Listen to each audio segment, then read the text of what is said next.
Vamos a dar una mirada a las exigencias, a los requisitos que hace la norma 9001, que tiene varias versiones. Lo esencial no ha cambiado. Y es importante tener presente que esta norma la puede implementar una empresa cuando se lo exigen, requiere demostrar que tiene la capacidad para satisfacer los requisitos del cliente y todos los reglamentarios, y cuando también aspira a poder tener un mejoramiento continuo y le interesa, ante todo, posicionarse con algún cliente, mostrando a través de un sistema que tiene la capacidad de satisfacer sus requisitos. Todas las exigencias son generales y pueden aplicarse a cualquier organización, independiente del tamaño y de lo que ejecute. ¿Qué es lo que debe hacer la empresa? Por un lado, identificar todos los procesos que desarrolla para un sistema de gestión. Es decir, una constructora, hay que estar consciente que se va a comprar materiales, se va a contratar gente, se va a arrendar equipos, se va a ejecutar un proceso constructivo que tiene diferentes partidas y se va a elaborar un producto que puede ser un puente, un camino, una casa, un edificio. En eso está la secuencia de estos procesos. Además, determinar la forma en que se va a controlar. En la construcción hay múltiples formas de controlar, distintas herramientas. Asegurarse que se van a contar con los recursos para que pueda implementarse este sistema de gestión, poder monitorear, medir, chequear y por supuesto que implementar todas las acciones necesarias para lograr la mejora continua de estos procesos, que obviamente pueden irse paulatinamente mejorando. Respecto a la documentación, aquí es bastante estricta la norma porque, por un lado,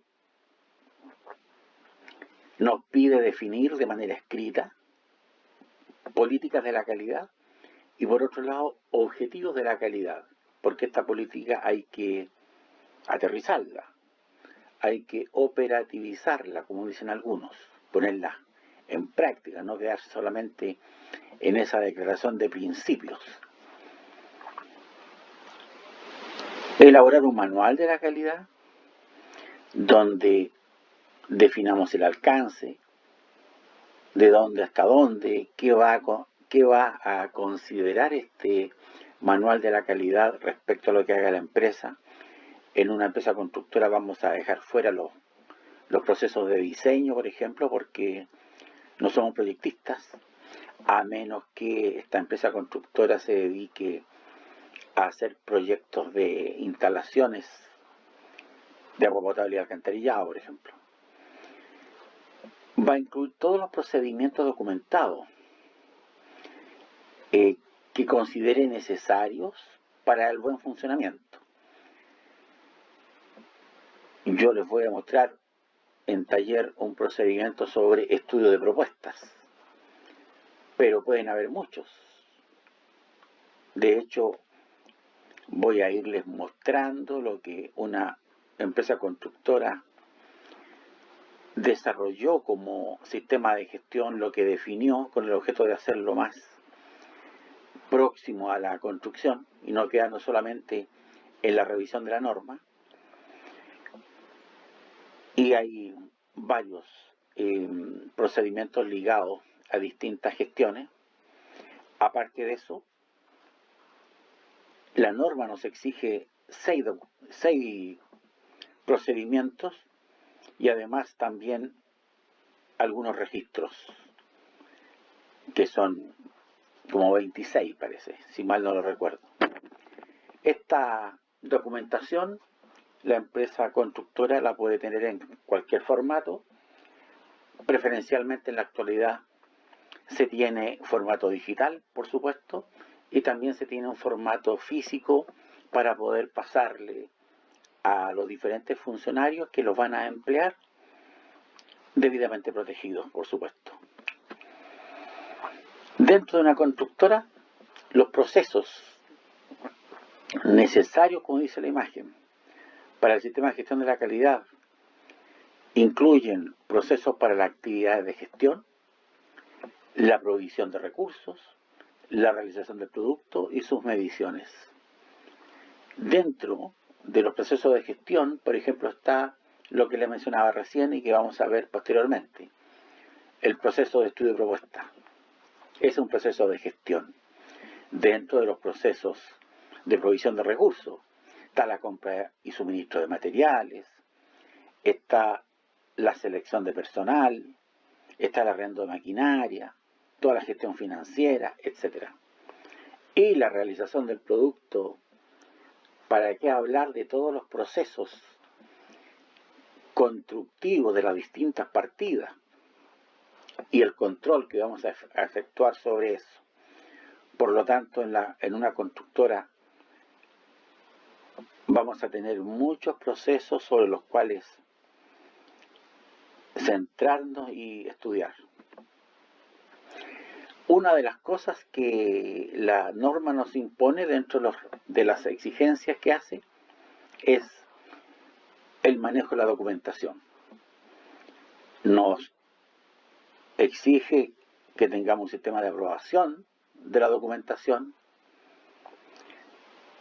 de tal manera que estemos revisando y actualizando esos documentos, que no se nos confundan lo que está vigente con lo que ya se dejó. Hay que pensar que nosotros podemos ir mejorando las políticas, mejorando los objetivos, mejorando cada uno de los procedimientos, y algunos documentos van a ir quedando obsoletos. Hay que tener claro cuáles son los que están vigentes y que estén disponibles para las personas, fácilmente identificables, especialmente los de origen externo. Qué sé yo, una factura que llegue a oficina en físico, quién la toma, a quién se la entrega, quién le da un código para saber que esa factura es de tal obra y tal partida y es de materiales, por ejemplo, y evitar que se usen documentos obsoletos. Todo eso deberíamos tener un procedimiento para el manejo de la documentación, de tal manera que no sea una anarquía. Muchas veces tendemos a ser bastante desordenados con la documentación. Bueno, la norma nos exige cierto orden. Respecto a los registros, también identificarlos, preocuparnos que puedan claramente, ver dónde guardarlos, cómo protegerlos, cómo recuperarlos, cuánto tiempo los vamos a mantener y quién los va a tener. Por ejemplo, una factura de compra de materiales. Es importante saber cuánto tiempo hay que guardarlo. La verdad de las cosas es que Impuestos Internos nos puede hacer una revisión de 3 años. Si encuentra alguna anomalía, podría revisarnos 3 años más. Obviamente, si no tenemos los registros, no tenemos las facturas de compra, podrían pasarnos una multa tremenda. Por lo tanto, una factura de materiales podríamos botarla o incinerarla al 7º año. Es importante saber y definir cuánto tiempo guardar registros, cuánto tiempo guardar un libro de obra, por ejemplo, porque de repente puede haber un juicio y lo vamos a necesitar para defendernos. ¿Y qué pasa si si lo votamos, por ignorancia, situaciones que pueden ocurrir. Veíamos que la norma, uno de sus principios es el liderazgo, y aquí le da una responsabilidad tremenda a lo que es la gerencia. Por lo tanto, la gerencia tiene que evidenciar ese compromiso, comunicando lo que son las políticas de la calidad y estableciéndolas, definiendo objetivos de la calidad que tienen que estar de la mano de las políticas, realizando revisiones del sistema y además comprometiendo los recursos, de tal manera que la gente disponga de los recursos, ya sean tecnológicos, de oficinas, etcétera, con el objeto de poder llevar adelante este sistema. Bueno, aparte de eso, capacitaciones a la gente, todo eso es necesario para establecer un sistema de gestión de la calidad.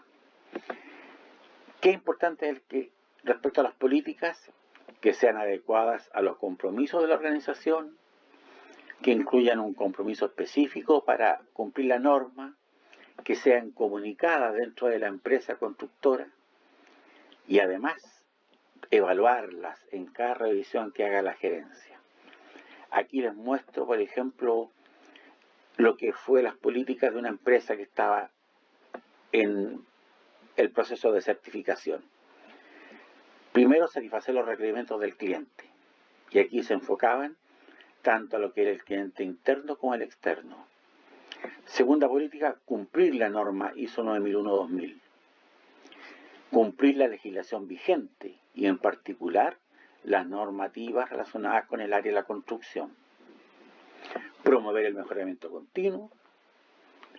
Incentivar la participación y el compromiso del personal. No se olviden que eso también es parte de los principios de la norma. Tomar decisiones con información y trabajar con personal seleccionado. Esas eran las 4 políticas que esta empresa constructora definió. Ahora, otro aspecto que la gerencia tiene que tener presente es que tiene que establecer un compromiso con la planificación del producto.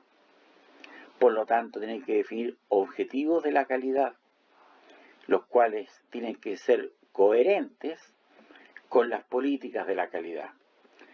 Dentro de los objetivos que esta empresa se planteaba era aumentar el índice de satisfacción del cliente, tanto externo como interno, certificarse la norma ISO 9001 porque estaba en ese proceso, disminuir las no conformidades legales, administrativas y técnicas y en particular las referidas al ámbito de la construcción, por ejemplo, tener menos reclamos en inspección del trabajo, por ejemplo. Mejorar el cumplimiento de los requisitos del producto, elevando las evaluaciones por parte del mandante, disminuir los procesos y aumentar rentabilidad, efectividad, eficiencia, simplicidad, capacitación. Aumentar los mecanismos e instancias de participación y el nivel de compromiso del personal. Mejorar la calidad de los datos. Aquí es importante que cada vez podamos tener datos más confiables, oportunos, para tomar decisiones. Bueno, y aplicar continuamente el procedimiento de selección de personal. Esos eran los objetivos y algo que es complejo. Todos estos objetivos tienen que ser medibles. Por lo tanto, hay que ver la forma de cómo medir y evidenciar esto, que nos van a revisar en las distintas auditorías. Además, la gerencia tiene que estar revisando el sistema, viendo los resultados de la auditoría, viendo la retroalimentación del cliente, qué nos dice el cliente, ya sea en las recepciones de obra, en diferentes mensajes que nos entreguen, por correo electrónico, por lo que sea, cómo se desempeñan los procesos, cómo resulta el producto, las obras que estamos haciendo. ¿Qué pasa con las medidas correctivas y preventivas que van a surgir de las no conformidades? ¿Qué acciones de seguimiento tiene la gerencia? ¿Qué cambios son necesarios? ¿Y qué recomendaciones pueden surgir para la mejora continua de los procesos? Algo que también se debe tener presente es cómo comprometer y elevar las competencias del personal. Algo importante en la actualidad son las competencias, saber hacer y la disposición. Entonces, hay que determinar cuándo proveer capacitación a la gente, qué tan efectivas son las capacitaciones que entrega la empresa. Importante que cada persona pueda tomar conciencia del rol que cumple cuando desarrolla una actividad. Si la gente está colocando hormigón, ¿de qué manera toma conciencia de lo importante que ese hormigón quede bien vibrado? Se le haga un proceso de curado para que no pierda humedad, para que no pierda el agua de amasado por evaporación y frague bien. Es importante que la gente entienda eso, el que lo está haciendo. Y ojalá podamos tener registros de la escolaridad de nuestro personal, las capacitaciones que le hemos otorgado y la experiencia que posee. Gran desafío. Importante estar consciente y planificar los requisitos del cliente. En el caso de un mandante, vamos a tener los requisitos en las bases, tanto administrativas especiales como generales, especificaciones técnicas y planos. Además de eso, pueden haber requisitos que el cliente no necesariamente me los exige, pero nosotros como empresa constructora consideramos que son necesarios para la calidad del producto. Por ejemplo, en muchas ocasiones no hay exigencias de colocar polietileno bajo un radier. Sin embargo, nosotros sabemos que el polietileno es necesario para que no ascienda la humedad por capilaridad. Por lo tanto, lo hacemos, aunque gastemos un poco más, pero sabemos que eso es necesario. Y también todos los requisitos legales y reglamentarios que están asociados a lo que es la gestión de la construcción. Todo esto obviamente va a quedar incorporado dentro de nuestras propuestas, nuestras ofertas. La trazabilidad, concepto muy en boga con todo esto de la pandemia, la necesidad de hacer seguimiento a las obras, cuándo llegó el material, dónde se colocó, quién lo suministró, de tal manera de poder tener una claridad en torno a lo que es ese proceso. Y en ambas cosas, en ambos tipos de obras, sean de pavimentación, sean de edificación, tener criterios para llevar adelante esa trazabilidad. Dentro de la planificación del producto, la empresa constructora tiene que desarrollar todos los procesos para evidenciar que se cumplen los objetivos de calidad, que se proveen recursos específicos para elaborar el producto, todas las actividades de verificación, monitoreo, aprobación y todos los registros necesarios para evidenciar que las cosas se han hecho bien. Hay empresas que han salvado situaciones importantes, por ejemplo la empresa constructora que hizo el edificio Alto Río, que obviamente el que se desplomó en Concepción, que obviamente tuvo una demanda en contra y también una querella. Bueno, esa empresa pudo evidenciar con registros que ellos habían hecho la obra acorde a las especificaciones técnicas, a los planos, por lo tanto, no tenían responsabilidad en lo que pasó. Pero eso hay que evidenciarlo. Y para eso tienen que quedar registros, tienen que quedar todo un monitoreo con protocolos aprobados de diferentes pasos, etcétera. Hay que también asegurarse de una buena comunicación con el cliente, ya sea por distintas vías. ¿Sobre qué? Sobre el producto. ¿Qué aceptación tiene el cliente de lo que nosotros estamos construyendo? ¿Tiene consultas, algunas exigencias, algunas interrogantes? ¿O de repente nos va a retroalimentar porque una mirada externa a veces a un producto, a una obra específicamente, puede generar algún tipo de exigencias especiales? Y eso hay que tenerlo en consideración. Dos cosas que son importantes como finalización. Las acciones preventivas, con el objeto de poder evitar que se den algunos malos resultados, algunas acciones que no queremos, por ejemplo un accidente. Por lo tanto es importante que la empresa constructora tenga gente preparada con el objeto de que pueda determinar todas las no conformidades potenciales que se puedan dar, con las potenciales causas, evaluar la necesidad de actuar antes de que nos ocurra el problema,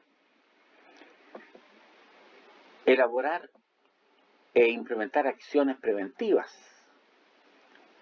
registrar los resultados de estas acciones que se tomaron y ver la efectividad, digamos, con el objeto de que no pasen situaciones desagradables, como por ejemplo si una empresa constructora va a hacer una excavación para hacer un edificio, que no se vengan los taludes de las casas aledañas, que sería una tremenda no conformidad, ¿no es cierto? Dañar el patrimonio de otros. Por ejemplo, el no generarle daño a terceros cuando estamos construyendo, que caiga un capacho de hormigón arriba de un auto que está estacionado en la vía pública, etcétera. De ahí que se requieren acciones preventivas. Y también, obviamente, en caso de que ocurran eventos indeseables, tener un procedimiento de acciones correctivas que nos lleve a revisar las no conformidades, incluidas las quejas que pueda tener el mandante, evaluar por qué pasó, tomar acciones con el objeto de que no vuelva a repetirse esa situación que no queremos, implementarlas estas acciones, evaluar qué resultados tuvieron, con el objeto de poder chequear la efectividad de las acciones tomadas y, lo más importante, sacar las enseñanzas, porque hay cosas que no podemos eludir, pero al menos que quede la enseñanza. ¿Para qué? Para un mejoramiento continuo de esta empresa constructora.